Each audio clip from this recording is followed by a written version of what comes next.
хөрөг хэмээн үзүүлж байна.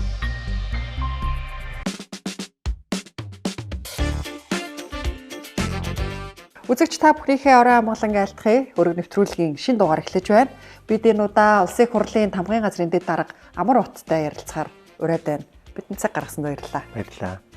За, ажил их байна уу? Сайхан үйлдэж байна уу? Сайхан үйлдэж байна. За, Улсын хурлын тамгын газрын хувьд бол одоо их хурлын үндсэн үйл ажиллагаанд дэмжлэг туслалцаа үзүүлэх, мэргэжлийн үйлчлэгийг үзүүлдэг юм байх болох. Тэгээд ер нь бидний үндсэн гол ажил бол хаврын, намрын хоёр чуулган байдаг. Тэг ямар ч байсан одоо намрын ээлж чуулган завсарлаад ингэж байж байна. Битүүшүүл үү? Танд зориулж авчирсан шинээр байгаа. Битүүшүүл уухыг олон нийтэд уриалсан. Одоо тэгээд энэ хэвээрээ үлээ уух ёстой үлээ бид нар. Хурлаа тасалсан гишүүдэд ямар хариуцлага тооцох юм? Эрдэстэй холбоотой тодорхой хариуцлагын зохицуулалт бол байдаггүй.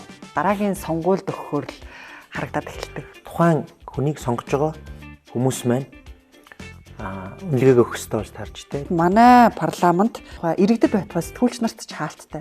Яагаад нээлттэй болгодоггүй? Юугаа нугаад байдаг? Төрийн ордон гэдэг энэ байгууламжийн хувьд тийм онцгой байгууламж болчиход байна. Эрдэнтээр их ирээд ах шиг байна. Эрдэнтийн тойргийг дараагийн сонгуульд бэлдэж тооглоод байна уу? Намрын чуулган одоо анхны 126 гишүүнтэй намрын чуулган сая тарлаа.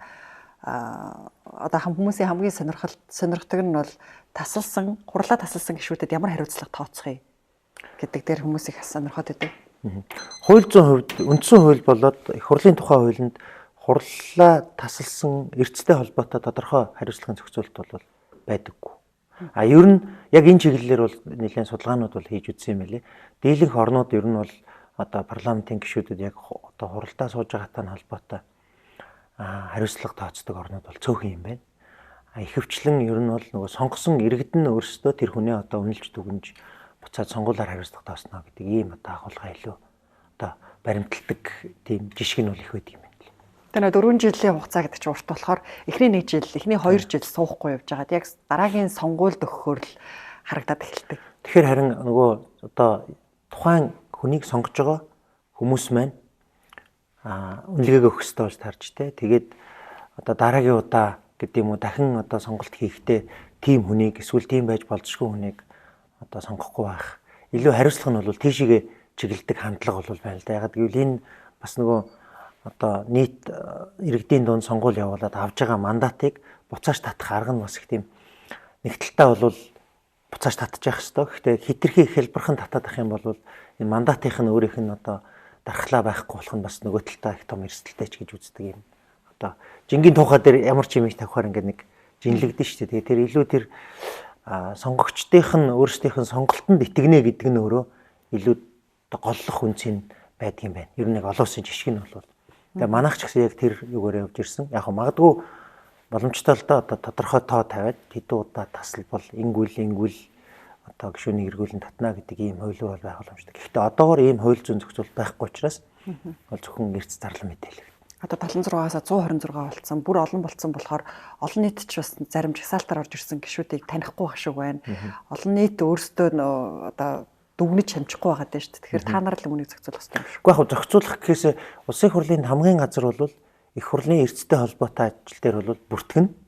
Тэгээд одоо улсын хурлын даргын зүгээс энэ эрдсийг бол бүрэн нээлттэй өдөр бүрээр хуралдааны өдөр бүрээр за нэгтгэлээр мэдээлэх ийм одоо бодлогыг баримталж байгаа учраас бид бол одоо хурлын бүх төрлийн их сурвалжаар дамжуулаад хүмүүсийн эрдэс ямар байгаа талаар бол бүрэн мэдээллийг байнга өгч байгаа бас одоо мэдээллүүдийг авч явах. Өмнөхөөсөө ялгаатай нь бол энэ удаагийн парламент эрдэсийн мэдээллийг бол маш сайн одоо хүргэж байгаа юм.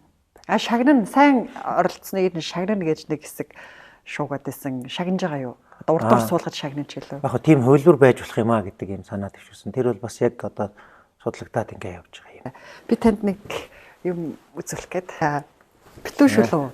Танд зориулж авчирсан шинээр байгаа. Би ингээд цаалаа дуурыг гаргачих уу? За битүүшүүл чинь гол утга учир нь ууранд авах шиг байгаа шүү дээ. За танай тамгын газар, улсын хурлын тамгын газар улс тунхагласны баяраар битүүшүүл уухыг олон нийтэд уриалсан. Одоо тэгээд энэ хэвээрээ уух ёстой байлоо бид нар? төрийн ёслолын журам гэдэг одоо нэлээд бас том журам байт юм байна. Тэгээ энэ журмаар одоо нэгэнт одоо тэмдэглэх ёстой баяруудыг ер нь ямар ёслол протоколоор тэмдэглэх вэ гэдгийг ингээ хөлжилсэн байдаг. Тэр чинь бас хүмүүс олон нийт бол нэг хайхтар мэдэхгүй шүү дээ. Тэгээд илүү энэ үндсэн хууль баталсан энэ ойнууд бол илүү парламент нь энэ ойнуудыг илүү голчилж ач холбогдол өгч тэмдэглэдэг юм байна л да. Одоо ёслол талаасаа. Тэгэхээр нөгөө 11 сарын 26 буюу хамгийн анх үндсэн хууль баталсан өдөр 1 сарын 13 буюу хамгийн сүүлийн одоо бидний мөрдөгж байгаа үндсэн хууль баталсан энэ хоёр өдрийг бол одоо улсын хурлын зүгээс өндөр ач холбогдол өгч үндсэн хуулиас сурталч таниулж тэмдэглэдэг юм одоо төрийн ёслол талаас юм журамтай байна.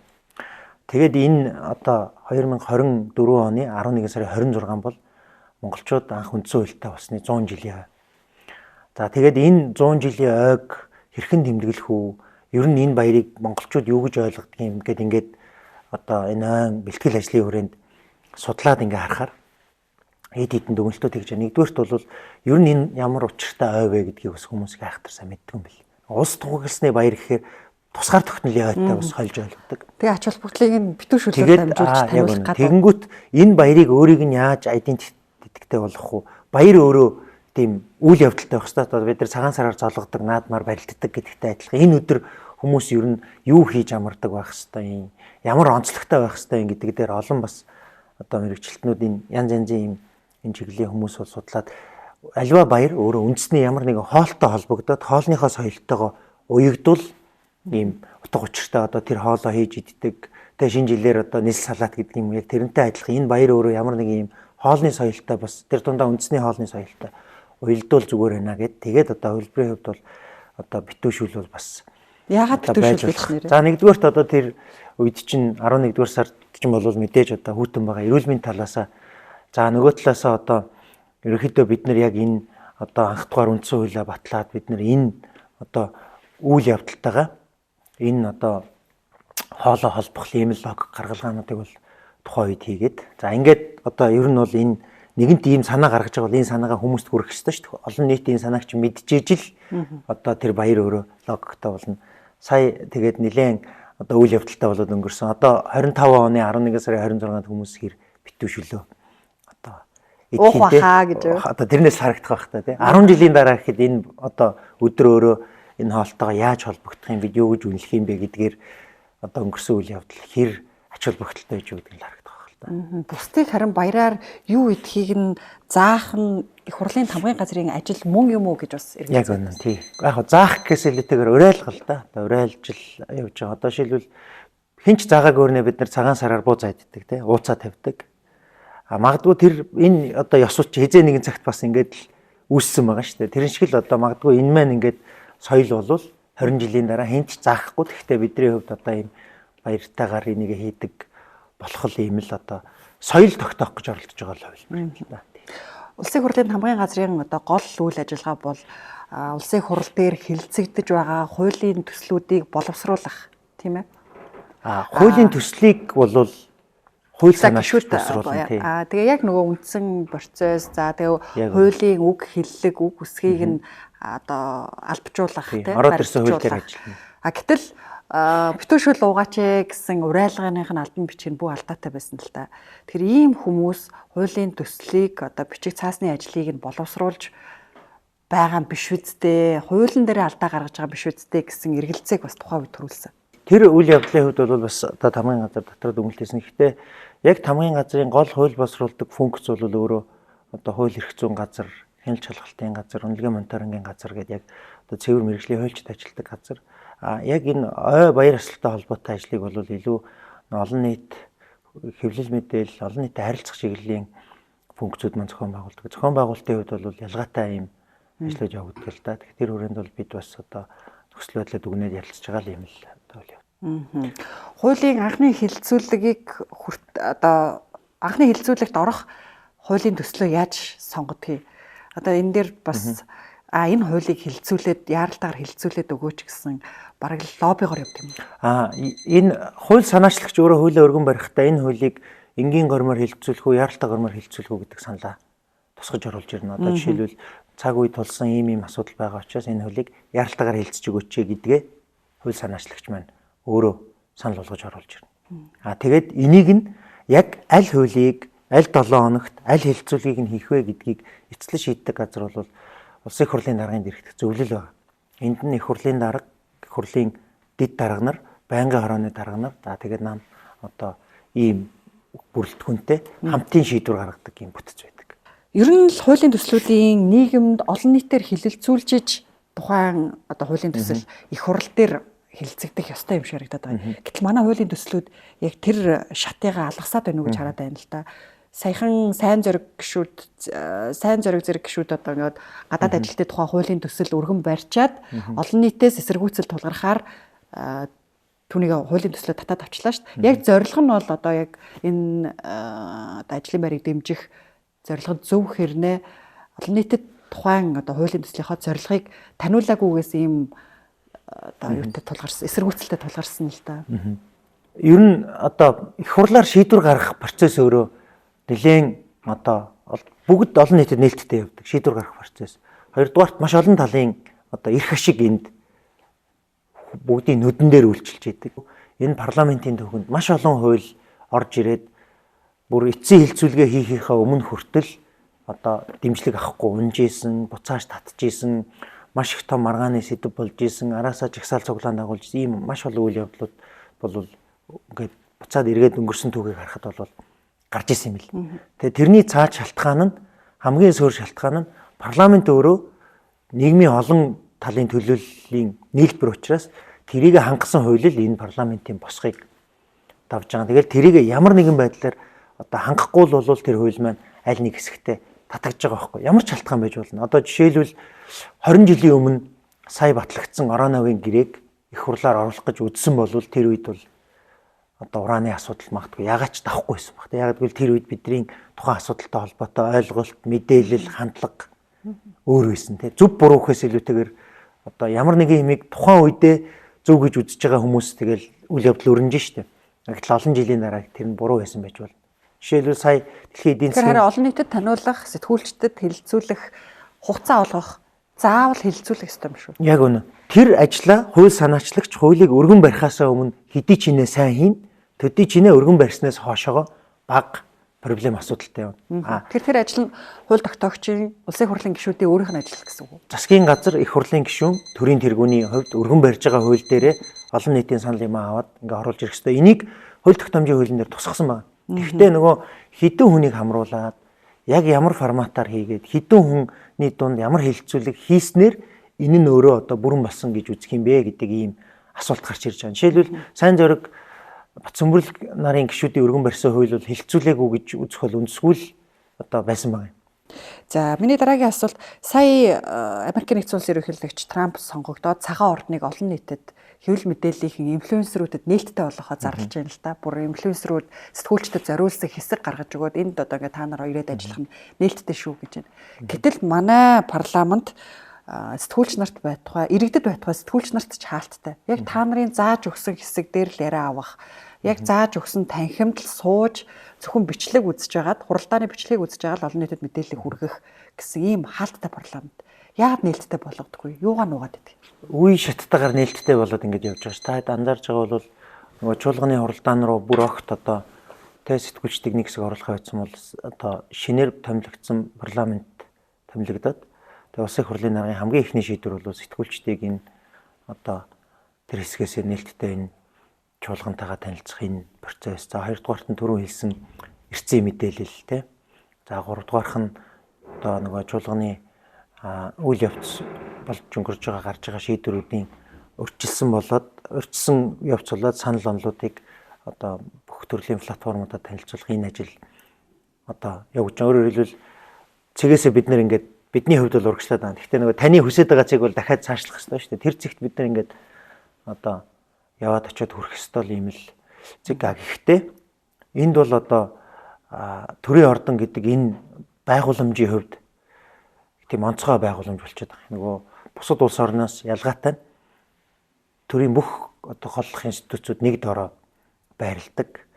Тэгэхээр одоо парламентын тусдаа, засгийн газрын тусдаа, ерөнхийлөгчийн тусдаа гэдэг ихэнх орнууд бол ийм байгуул. Манайд бол бүгд нэг дороо байгаа учраас нэгэнт л улс юм болохоор аюулгүй байдал хамгаалалт энэ чиглэлийн бодлогууд нь бол бас төрийн тусгай хамгаалтын байгууллага төрийн тусгай хамгаалтын тухай хуулинд бас захирагдаж явдаг болохоор тэр критерий хязгаарууд ер нь бол байна. Харин одоо сая ингээд 126 гишүүнтэй боллоо. Сая төсөв батлагдах үеэр нэлээд л одоо бид нар ингээд тэгж аяга мдэггүйгээс зарим саналаа өгч чадаагүй гэж гишүүд хэлж байгаа жишээний танай дарга улсын хурлын дарга бас та нар одоо бараг л гишүүн болж болоогүй байна. Бараг л хурдан гишүүн болооч төр гэдэг ингээд шүүмжилж байгаа харагдаад байдаг л та. Яаж гишүүн болгох вэ? Шинэ хүмүүсийг. Гишүүн болгох ажил чинь бол одоо иргэдийн сонголтоор эцлээ шийдэгч байгаа шүү дээ. Гишүүнийхээ ажлыг хийхдээ мэдээж одоо цоо шинээр орж ирж байгаа хүн бол тэнд тодорхой одоо нөгөө нэг юм ажлын хэмнэл явж байгаа өөрийн гэсэн соёлтой байгууллага орчин байгаа дээ шүү дээ. Одоо шийдвэр гаргадаг, системээ ашигладаг, саналаа өгдөг тэр гормуудыг одоо тодорхой хугацаанд ганц энэ парламент ер нь л ингээд үе үед л одоо гишүүд маань орж ирээд эхний 1-2 чуулгандаа ер нь нэлээд сайн ойлгож суралцаад тэгээд ингээд айгүй хурдан тасаад ингээд явдаг ийм горимтой. Тэгэл яг л энэ одоо агуулгаараа л саяны парламент бол явсан. Гэхдээ онцлог нь бол бараг 4 жилд хийдэг төсөвтэй холбоотой 4 удаа төсөв баталдаг парламент чинь сая энэ дөнгөж байгуулагдаад 5 удаа төсөв хилцлээ шүү. Тэгэхээр чинь яг дарааллын хувьд бол бараг 4 жилдээ хийдэг төсөвтэй холбоотой бүх юм эхнийхээ одоо хагас жил дотор хийгээд ингээд явчихаар баг илүү хурдан суралцж байгаа парламент юм шиг санагдаж байна. Зүгээр манай одоо их хурлын даргын хувьд бол бид бас удирдлаганд нь ажилтгийн хувьд бол маш хурдан одоо өөрчлөлт шинжилт тасан зохицож хийж байгаа ажилдаа хурдан арга барилыг авч ингэж ажиллахыг угаасаа шаарддаг хүн. Тэр утгаараа л одоо тийм шаардлага байна. Бидний ч гэсэн одоо их хурлын энэ тавиад байгаа зорилго энэ гишүүдийн хараад байгаа өнцөг энэ ажил байдалтай бол маш хурдан тасаж цаг үедээ нийцэж цаг үеэсээ төрүүлж энэ тавын газар ажиллах хэрэгтэй гэдэг шаардлагыг бол байнга л тавьж байна. Улсын хурлын гишүүнээс сарын 20 гаруй сая төгрөгийн цалин хангамжтай. Үүнийгээ юунд зарцуулах хэрэгтэй байдаг? Би яг гишүүний миний одоо нэг их хурлын хамгийн газрын дэд даргад нар ингээд өөр ингэсэн хариуцсан функцүүдтэй. Минийх бол илүү хяналт шалгалт үнэлгээ мониторингийн функц болохоор яг гишүүдийн цалин хангамжтай холбоотой мэдээллийг бол би сайн мэддэг юм аа. Тийм мэдхгүй одоо асуултанд бодлоо ярьж албагүй. Ер нь гишүүд хэдэн төгрөгийн цалин авдаг? Сайн мэдхгүй байна. Тийм. Та цагаа барина шүү. Эрдэнэт хотын хөгжил, санхүү Эрдэнэт төлөвлөрөөс шууд хамааралтай байдаг. Тэгэхээр Эрдэнэт төлөвлөрийн нөөц дуусвал Эрдэнэт хот яах вэ? Эрдэнэт төлөвлөр нөөц дуусны дараа үйлдвэр болоод хот амьдрах стратеги нь бол энэ үйлдвэр технологи парк. Юу болох нь гэсэн үг үү? Одоо чи зэсээ хайлуулж чадахгүй. 1987 оноос хойш зэсээ хайлуулах үйлдвэртэй бол гэж ярьж байгаа. Одоо болтолж чадахгүй байгаа. Амар ёс салан даргатай хэдэн жил ажиллаж байна? Ямар зарчмаар улсын хурлын тамгын газрын дэд дарга болов? Устрын дамлах гэсэн. Та бүтээшүүлээ идэхгүй мө? За баярлалаа. Ойртой их л Эрдэнэттэй холбоотой сэдв яриад Эрдэнэтээр их ирээд ах шиг байна. Эрдэнэтийн тойргийг дараагийн сонгуульд бэлдэж тооглоод байна уу? Зорилго нь эхлэж чухал. Зорилгодоо хүрэхийн тулд одоо албан тушаал, мөнгө, санхүүгийн нөөц энэ бүгд бол тодорхой тавьж байгаа зорилгод хүрэх одоо төлс хэрэгслүүд. Тэгэхээр би одоо яг Эрдэнэтэд төрсөн тэрнийхээ хувьд бол одоо сүүлийн 10 гаруй жил дандаа л Эрдэнэттэй холбоотой ингээд ямар ч үндсэн ажил ямар ч ажил эрхэлж исэн Эрдэнэттэй холбоотой ажлууд ингээд хийгээ яваад байгаа. Тэгээд яг сүүлийн үед бид нэр ингээд хойд бүсийн хөгжлийн төв, Эрдэнэт үйлдвэр, Орхон аймгийн засаг даргын хамгийн газар гэдэг энэ гурван тал нийлээд нэг гол агуулга дээр сууж байна. Ер нь ингээд цаашаага улс орон 30 жилийнхаа концепцийг тодорхойлсон юм бол Эрдэнэт хотын урт хугацааны одоо хөгжлийнх нь зураглал нь юу байх юм бэ гэдгийг гаргаад тэгээд тэрэн дээр илүү одоо төвлөрч ажиллаж байгаа. Мэдээж одоо яг энэ тиймэрхүү юмуд байдаг шүү дээ. Одоо нэг тойргоо маллаач гэдэг юм одоо ямар чинь мал амтан байгаа шүү дээ. Тий хүмүүс байхад тий. Тэгтээ албан тушаал одоо тэрнийг дагж байгаа санхүүгийн нөөц энэ боломжууд бол өөрөө одоо дагалдж байгаа нөхцлүүд нь ямар ч байсан Монгол улсын одоо 1921 оноос хойшоо босгосон 3 том хотын нэг нь бол Эрдэнэт. Тэгээд Эрдэнэтийн цаашдынх нь нөөц ямар байх вэ гэдэг дээр бид бас нэлээд одоо санаа зовж тал талаасаа ярилцаж тэрнтэй холбоотой олон үйл ажиллагаанд оролцож байгаагийн хувьд бол яваад байгаа юм. Тэгээд яагаад энийг ингээд олон нийтэд хүргээд байгаа вэ гэхээр олон нийтэд хүрэхгүй бол Эрдэнтийн асуудал нэлээд комплекс болчиход байгаа асуудал байна. Тэгээд тэрийг одоо жишээлбэл Эрдэнэт үйлдвэртэй холбоотой үйлдвэр технологийн парк баригдах хэвээр, зэсайлуулах үйлдвэр нь явах хэвээр, Эрдэнэт машин зохицлбор явах хэвээр, энд байгаа технологийн сургуулийг 1000 оюутантайгаа одоо энийг 5000 оюутантай болгож өргөтгөх ёстой. За шинэ одоо хаягдлын том далан барих хэвээр гэдэг энэ том ажлууд ч өөрөө үндэсний хэмжээний төслүүд болчихж байна. Тэгэхээр бүх одоо шийдвэр гаргагчид олон нийт энийг мэдчихэж энэ төсөл урагшаа юм. Төрөний таны хэлдэг нэг тодорхой шийдвэр гаргахдаа олон нийтэд ойлгуулахгүй бол явахгүй байна гэдэг яг тэр зовлон чи энд гарч ирчээд тэгээ бид нар ингээд тал талаас нь энийг л ярьж байгаа л хувилбар юм. Эрдэнэт хотын статустай болсон. Тэр хот болохоор ер нь яг юу өөрчлөгдөх юм? Ер нь монголч одоо яг аль биесээр хууль зүйн утгаараа бол хотгүй дандаа аймагтай юм одоо газар ганцхан байгаа одоо бодиттой байгаа хот бол Улаанбаатар. 24 оны 5 сард хот тосгоны эрх зүйн байдлын тухай батлагдсан. Энэ хууль 25 оны 6 сарын 1-ээс эхэлж хэрэгжиж байна. Одоо 3 сарын дараагаас хэрэгжиж байна.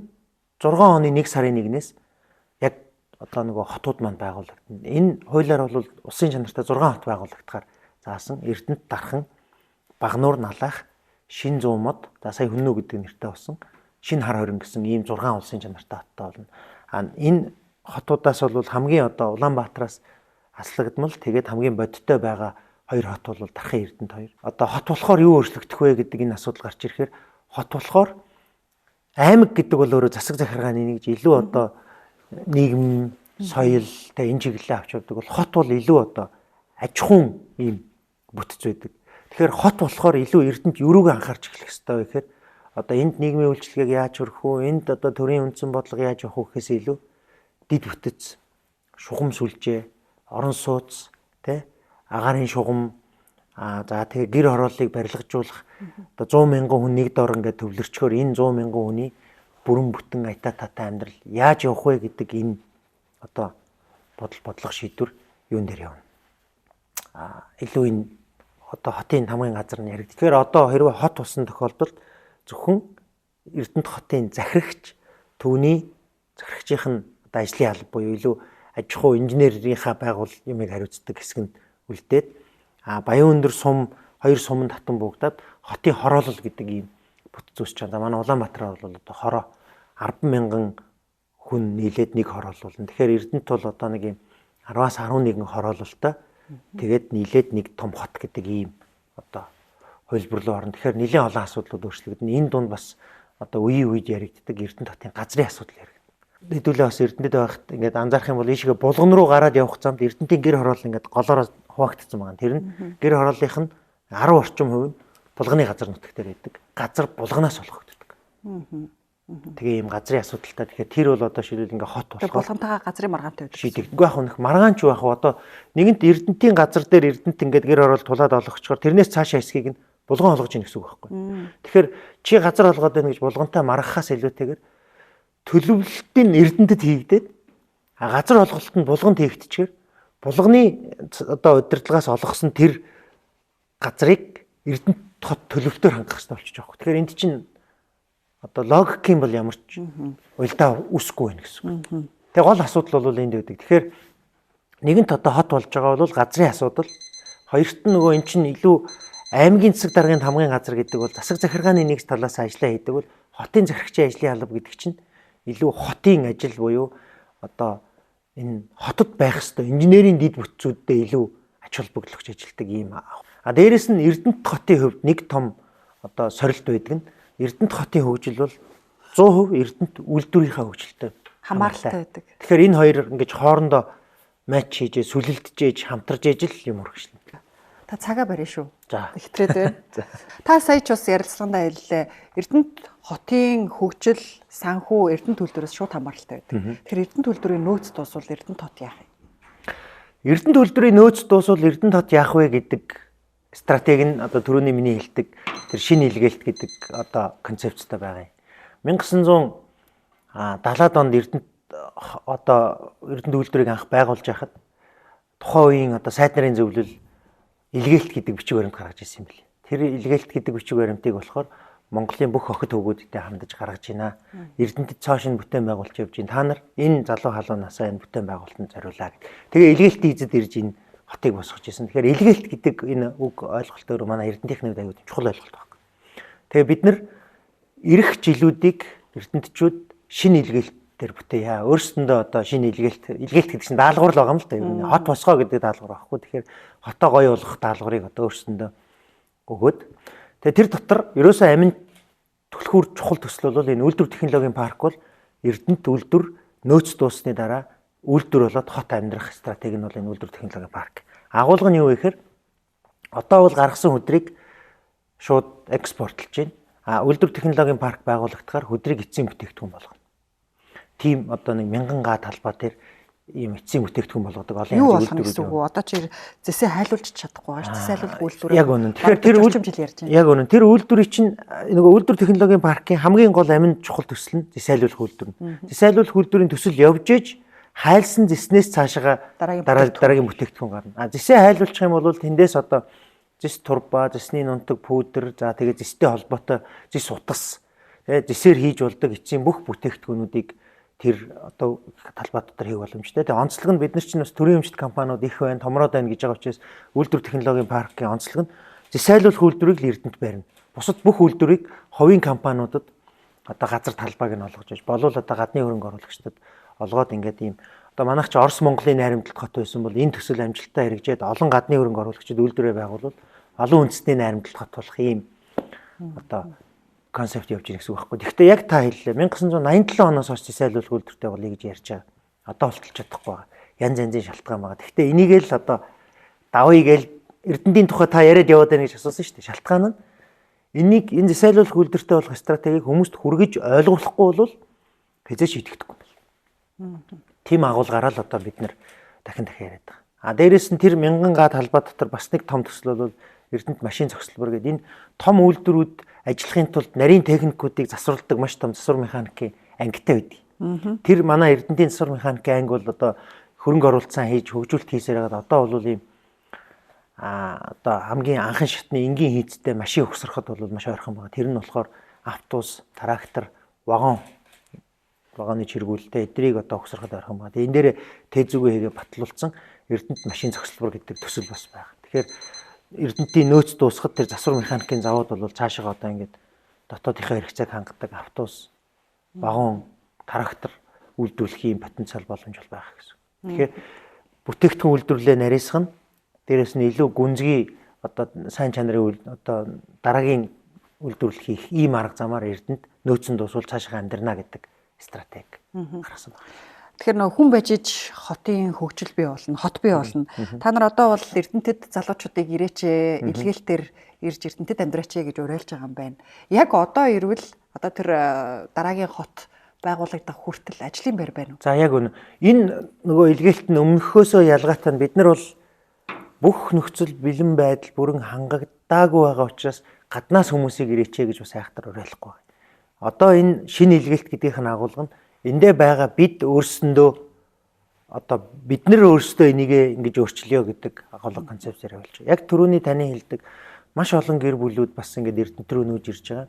Зарим нь бол амжилтаа сайхан амьдарч байгаа. Заримд нь бас тодорхой ажлын байр, за магадгүй төрийн хүнд суртал гэдэг юм асуудал бэрхшээлүүд тулгарч байгаа.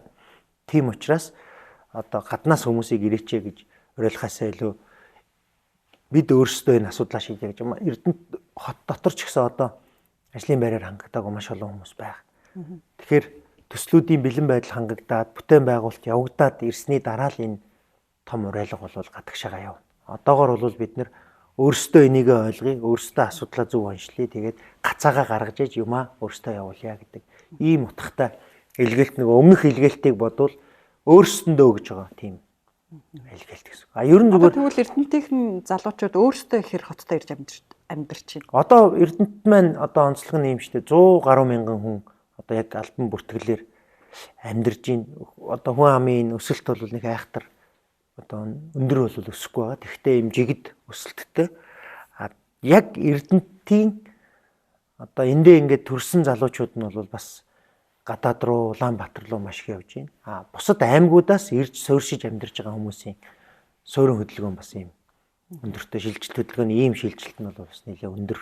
За миний дараагийн асуулт та амар ёс олон даргатай хэдэн жил ажиллаж байна? Ямар зарчмаар улсын хурлын тамгын газрын дэд дарга болов? Улсын их хурлын даргын одоо тодорхой удирдахээс удирдлаганд ор нэг 5 жил ажиллаж байгаа. Монгол Ардын намын хууль эрх зүйн хэлтсэд ажиллаж исэн. Засгийн газрын хэрэглэх газарт ажиллаж исэн. Улсын их хурлын хамгийн газрын дэд дарга гэдэг энэ албан тушаал бол их хурлын хамгийн газрын дарга, тэргүүн дэд дарга хоёр нь бол төрийн захиргааны албан тушаалтан.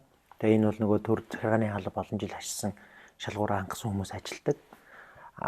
Хэвлэл мэдээлэл олон нийт хариуцсан, хяналт шинжилгээ үнэлгээ мониторинг хариуцсан хоёр дэд дарга нь бол улс төрийн албан тушаал. Тэгээ улс төрийн албан тушаалын хувьд одоо засгийн газрын хэрэглэх газарт ажиллаж ирснийхаа дараа энд бол ингээд томилогдоод ажиллаж байгаа. Улс төрийн томилго гэсэн. Мэргэц зарчмаар явсан гэж үү? Их хурлын мэргэжлийн хувьд бол би хуульч мэргэжилтэй. Тэгээ хэрэг эрхлэх газарт бас одоо 2 жил гаруй ажилласныхаа дараа л энд ингээд очиж ийн л да. Одоо ингээд шинэ парламент бүрэлдлээ, олон гишүүдтэй боллоо. Парламентын дэг соёлыг одоо та нарт тогтоох гэх юм уу тийм ээ, хөгжүүлэх дараагийн шатнд гаргах хэрэг байна. Манай парламентэд ийм мэтгэлцэх одоо барууны Америк нэгдсэн улсын одоо парламент гэхэл ингээд мэтгэлцээний зарчмаар асуудлаа шийдэд байдаг. Мэтгэлцэх зарчим дутагдаад байна л та. Энийг та нар бий болгож. Ер нь ганц манай парламент биш, манай улсад ер нь одоо яг энэ асуудлыг хилэлцэж, мэтгэлцэж шийдэх соёл бол маш тутмаг байна. Асуудлыг ингээд яг нүүр нүрээ харж байгаад хилцдэггүй газар чинь юу хамгийн хүчтэй байдаг вэ гэхээр тэг хэрүүл тэгээ тэр нь яг үндсэн эзэдийн хооронд биш юм, төлөөлөгч нарын хоорондох хэрүүл явдаг юм байна л да. Тэр нь одоо тодорхой төрлийн хэвлэл мэдээллийн байгууллагын ажилтан ч юм уу, эсвэл нэг хүн тэр хүний өмнөөс бүх одоо санаа бодлыг нь авч агаад наа чи юм биш үү, наа чи тийм биш үү гэдэг нэг юм маргаан дээр жинхэнэ эзэд нь арталтаа. Тэгээд ийм урталт нь гарч ирж төлөөнөөс маргааныг одоо гүйцэтгэж өрнүүлдэг нэг юм. Тэгээ энэ соёл бол өөрөө асар хортой соёл.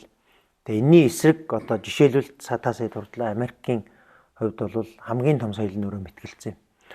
Ямар ч албан тушаал дээр ялангуяа сонгогдож очдог албан тушаал дээр очих байгаа хүмүүс бол доор хаяж 3 удаа мэтгэлцдэг.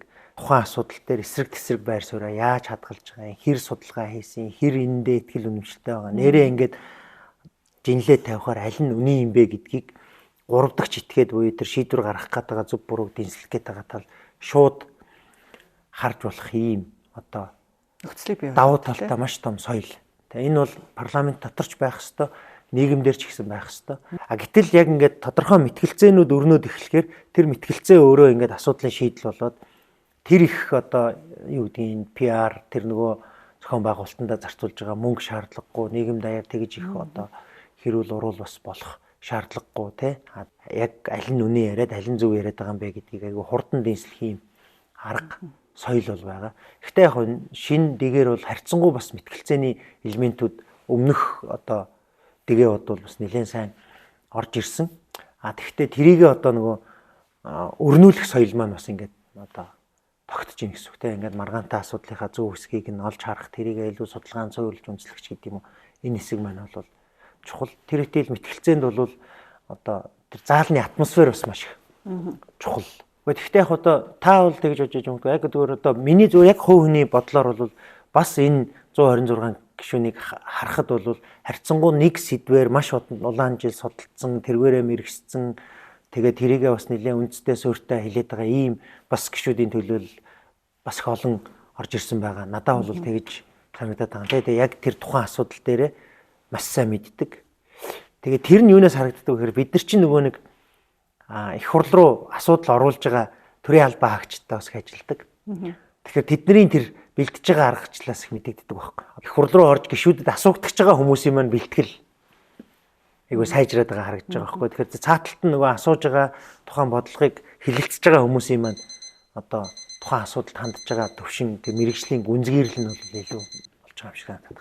Төрийн ордноос автобус явж ажилтнуудыг зөөдөг. Энийг яага болчих вэ? Юу баг байсан юм шиг л. Хүнийх нь урсгал нь энэ чинь төрийн ордонд бүгд машинтай л ирж байгаа гэсэн үг. Үгүй автобусаар ирээд талбайхаа урд буугаад алхаж ирж байгаа хүмүүс бас байгаа шүү дээ энэ чинь. Том байгууламж одоо бараг 1000 нилээд гарan хүн ажиллаж байгаа. Ялангуяа энэ нөгөө 126 гишүүнтэй болсноос хойш ажиллаж байгаа хүний тоо нэмэгдсэн. Энэ дотор ч мэдээж их хурлын гишүүд байгаа. Одоо ажиллаа хийж байгаа хамгийн засгийн газар эрхлэх газар, ерөнхийлөгчийн намын газар, их хурлын намын газар гэдэг байгууллагууд байна. Энэ одоо ажлыг явуулж байгаа олон зуун үйлчлүүлэгч, инженер, техникийн ажилтнууд, мужаанууд тий ингээд аюул олон хүмүүс байгаа чинь бүгдээрээ машинаар ирэх бас болцоогүй шүү дээ. Бид нар чинь ингээд янз янзын юу учраас автобусаар ирэх нь автобусаар, таксигаар, машинаар. Гэхдээ ямар ч байсан хоёрогдээ та нар алхаач гэж уриалаад идэг л да. гаргасан цуваа маань юуны нийслэлээс тавьсан автобусны юу бол цаг эрэлт тэгээд явах юм бол их айхтар тохиромжгүй. Энд чинь нөгөө 2000 хүн бүгд өөрөөр газар амьдарч байхад яг 2 3 чиглэл тогтоогоод явахаар бас жоохон зовлонтой байсан юм шиг байна л да. Та битүүшүүлээ идэхгүй мө? За баярлалаа. Нэвтрүүлэг дуусч байгаа сайхан тухтай идэв. За баярлалаа. Бидний цаг гаргаж нэвтрүүлэгт маань ажил хэрэгчээр нээлттэй ярилцсан танд баярлалаа. Таны ажилд амжилт хүсье. Урьж оролцсонд баярлалаа. Бас одоо зорж бас Эрдэнэтэд ирж ярилцлага хийсэнд баярлалаа. Эрдэнэтийг яриад байдаг болохоор Эрдэнэтэд нь ирж ярилцлага авлаа шүү дээ. Их баярлалаа. За.